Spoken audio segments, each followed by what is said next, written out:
Memorial Day 2020, and we are going to start the 5 mile out, 5 mile back Battle Road. So let's retrace the steps of April 19th, 1775. This house is one of 11 that existed when the battles of Lexington and Concord took place and the start of Battle Road. This monument is about halfway through the trail. It commemorates the spot where Paul Revere was captured on his midnight ride. The monument is located right off the side of the road. It talks about how Paul Revere, William Dawes, and Dr. Samuel Prescott ran into a patrol of British officers. They took Revere's horse and he was captured. They did let him go. Dawes escaped back towards Lexington, and Prescott jumped his horse over a stone wall, and he was the one who continued to let people know that the British soldiers were actually coming for them. This was the home of Captain William Smith, commander of the Lincoln Minutemen and brother of Abigail Adams. When his neighbor let them know that the British regulars were marching towards Concord, he rode into town and rallied his minute company, and they were the first to arrive in Concord later that morning. These fields along Battle Road have been farmlands since the 1600s.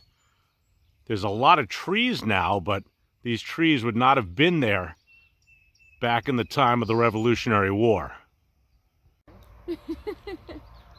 A couple of toms strutting their feathers, trying to get the attention of the female.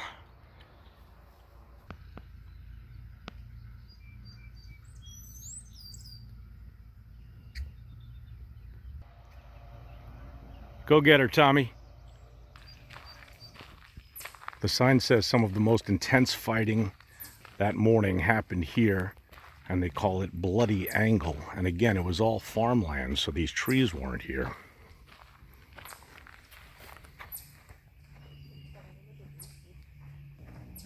This is the Hartwell Tavern. It's located right on Battle Road, and it was a house, and they also converted it into a tavern at the time for extra income. The family had 9 children, and 3 of the boys fought at North Bridge that morning and some of the other skirmishes throughout the day. This was another one of the 11 homes that was actually here on Battle Road the morning of April 19th, 1775.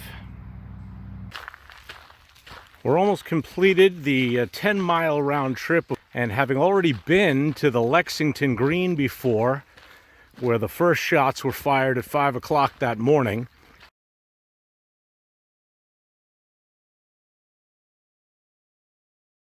and the Old North Bridge in Concord, where the Minutemen held off the British forces. Kayaking under the Old North Bridge in Concord never gets old. Checking out the battlefields and all of the monuments and historic homes at Minuteman National Park. This was one great way to spend a Memorial Day, and I highly recommend anybody come to Lexington and Concord and check out this amazing place.